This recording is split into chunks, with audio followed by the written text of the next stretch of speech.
Hi, I was asked this question recently that Himadri, um, how did you get into therapy and what exactly happened? So I told this friend that I had a series of miscarriages. The first was uh, what do we say? The first was I think chemical pregnancy.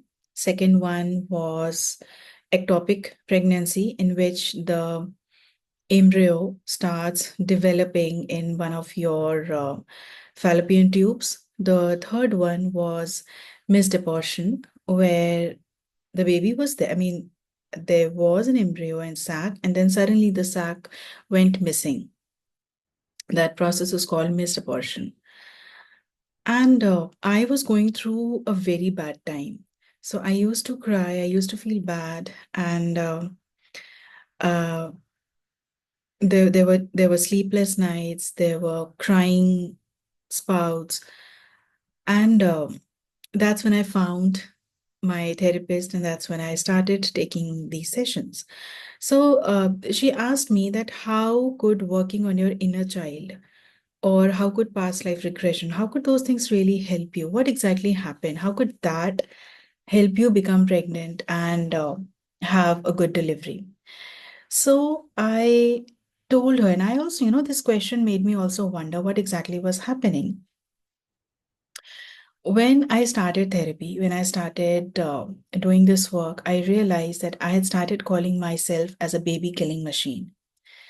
So I told my therapist that I cannot even keep a plant alive. How am I going to keep a kid alive? And I'm really scared.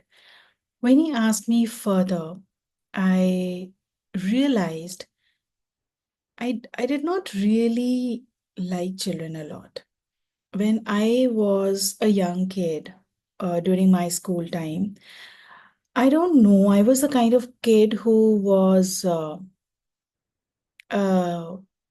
not actively, but indirectly bullied. So, a little tiny examples, like I would go and want to sit with someone, and they would say that no, you cannot sit with me. And then I would tell my mother that nobody wants me to sit with them. So my mom came to school and gave a big Poppins packet to one of the kids. And she said, I'm giving you this, and why don't you let her sit with you? She said, okay. She kept having those Poppins till the lunch break. She finished all of it. And then she said, now that it's finished, you can go and sit somewhere else. I would really wonder, where are these kids learning all of these things? I was never told. I mean, I was told that you have to be a good girl, you have to be a and it's not good girl in term of being a good girl time, but in a very welcoming way. That it's okay. You can wait for your turn. You can wait for your turn in a line. It's good to be standing in a line and all of that.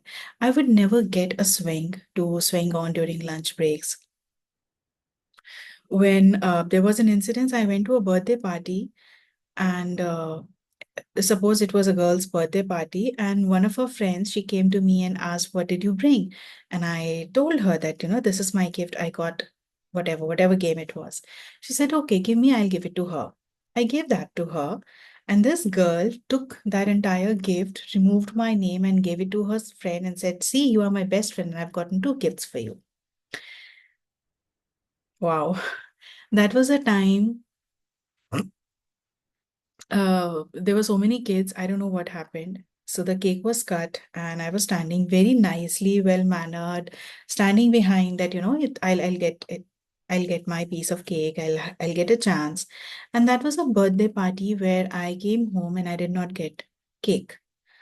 I was a very maybe I was very shy, or I was the kind of sensitive kid. I did not go to anybody. I did not say that, listen, auntie, I did not get a cake, or please look at me, or I got a gift, but uh, someone else took it. All of those little tiny things. And I came back. But when I used to come back from such parties, when I used to come back from these moments, I used to cry a lot.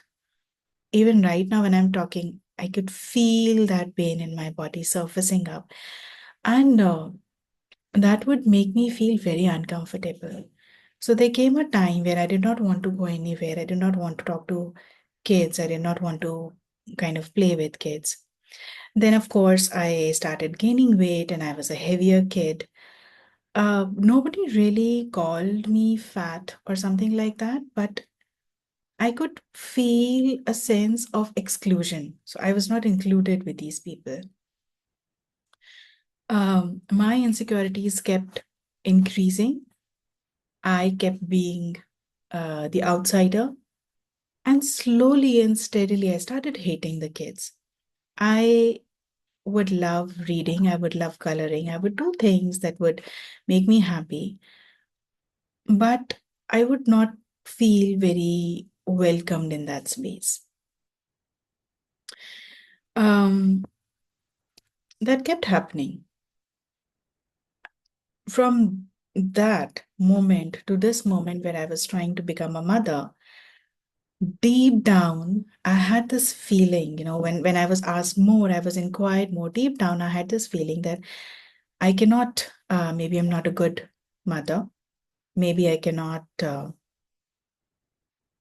a good mother. It's more of like, what if my child also has to face the same pain? How would I handle? What am I going to do? So all those inner child sessions that we did was accepting all that part, connecting with those parts, connecting with the wounded self, and that helped. Now there was another part to it, which was past lives. In all my past lives, I saw that I fell while I was pregnant. I was either burnt or I fell or I sank. Something kept happening. And all of those lives, they were very painful deaths. And in all of those lives, I uh, was carrying an early pregnancy. Those lives, their aim, their life purpose was not pregnancy. Their life purpose or life lesson was something else. I would find my current life, certain people there as well. During this entire process, when I was doing this one-to-one sessions, I kept finding myself more and more. Now, as I see back, it somehow it was preparing my body, it was preparing myself uh, for this person, for the child that I have now, for the kind of work that I do now.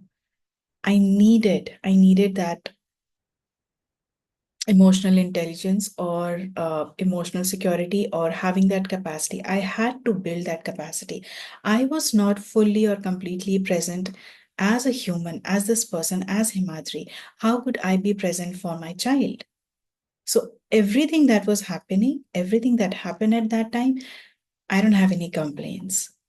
I don't have any complaints about it now because whatever happened, it happened and it helped me become the kind of mother that I wanted to be.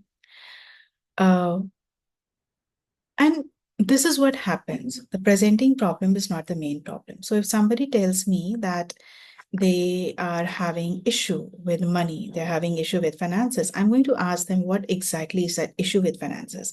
Do you not make money, or you make money but do you not get to enjoy it, or you make money but you lose it too much too often, or you get scared of making money? What exactly is happening? Are you not able to hold it? Whatever the answer is, I would try to find out what is behind that. What belief are you carrying towards that, and from where that belief is coming? Is it coming through your parents, through your intergenerational, through your mother, through your caretaker, through your surroundings? What exactly is happening? Let me give you an example. There was this recent session. It was a very beautiful session. We were working with this person, and she really wanted to do the session with me, but she kept saying that I don't have the money and I'm not able to create that money. And the mention of money would really freak her out. When I asked her more about it, she we put a constellation, we set up a constellation, and there we saw that it was her relationship with her sister, which was really wounded, really painful, really hurtful.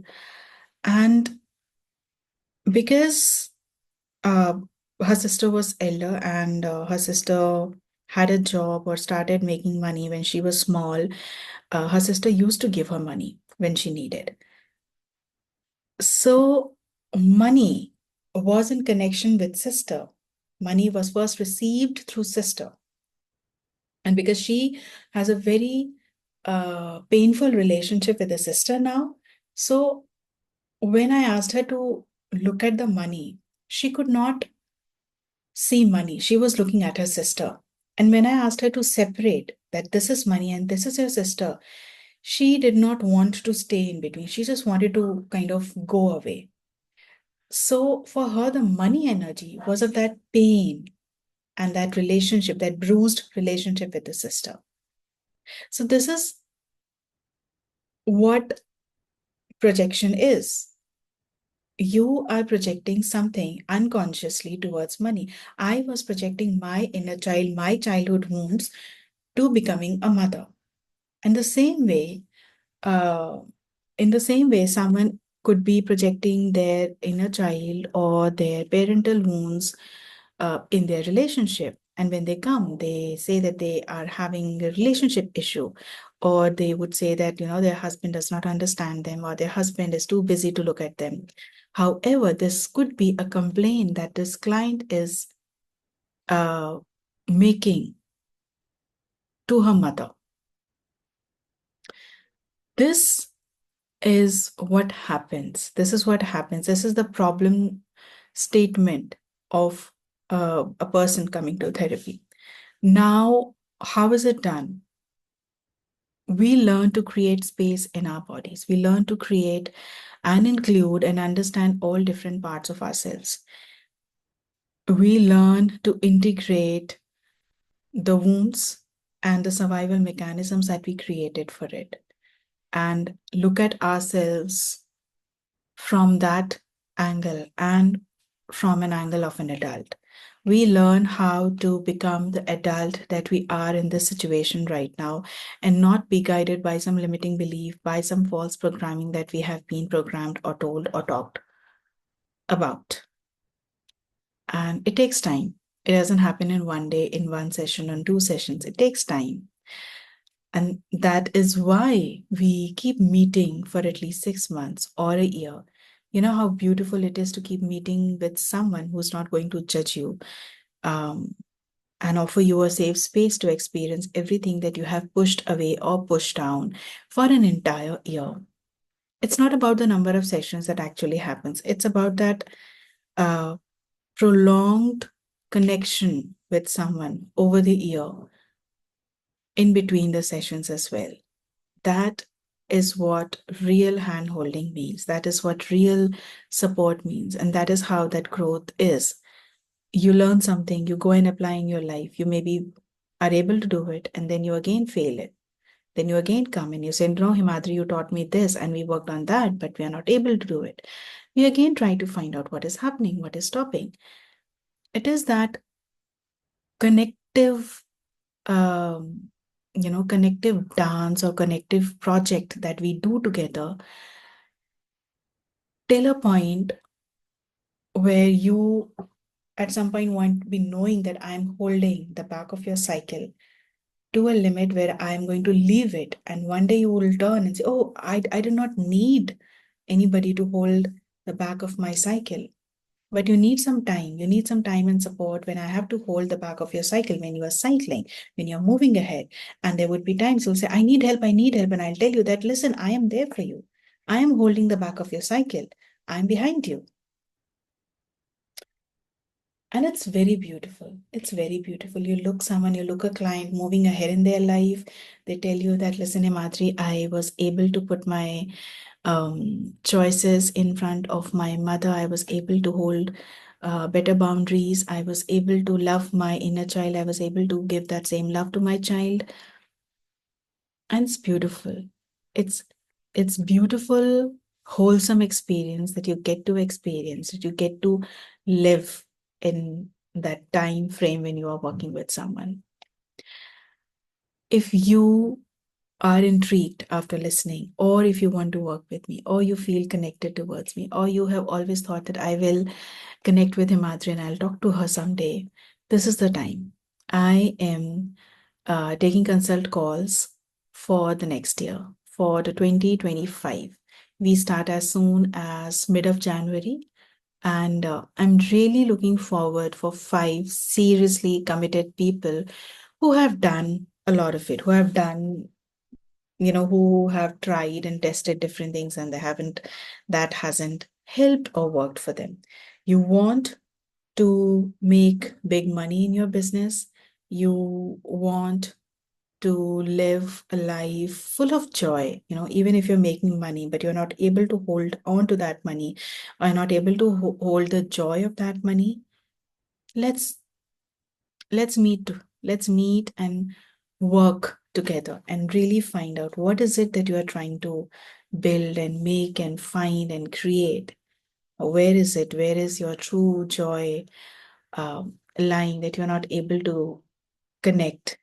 And I'm 200% it is there. It's there. And you will start finding that joy inside you after the first few sessions, and you'll be pretty confident about that joy after 10th session. And later to that, you will learn how to hold on to that joy. So let me know. Thank you.